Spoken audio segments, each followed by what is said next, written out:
ọ̀tá lè dọ̀rẹ́ ọ̀rẹ́ lè dọ̀tá ṣùgbọ́n ilẹ̀ Yorùbá yìí ẹ dákun nígbà tá a ti wà láyé kójú àná rí dáadáa rẹ̀ ká má ma sọ̀tàn £1 million ní wọ́n fi kọ́ Premier Hotel nìbàdàn a ní gbogbo industry tí ẹ ń ṣe a ní láfíà canning industry tí ẹ bá fẹ́ jẹ ọbẹ̀ ẹ̀gúsí ní gbogbo ìgbà wọ́n ti ń fi sínú agolo tí ẹ bá dà sí ní tó ṣe ọbẹ̀ ẹ̀gúsí mi ò ní mọ èyí tó wà ní agolo mango à ń jẹ for the 9 months of the year là ń jẹ mango nígbà tí wọ́n fẹ́ ṣe di tiger àti fúnma middleweight championship of the world 1964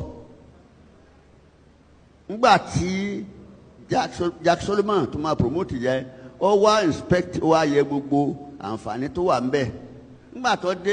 ní toilet ó ní kó mú toilet paper wá ó ka báyìí ó sọ sínú water closet ó press 60 yẹn báyìí ó sì kà 1 2 3 ó kà dé 10 seconds tí yẹn stop only your technician are very very good they are expert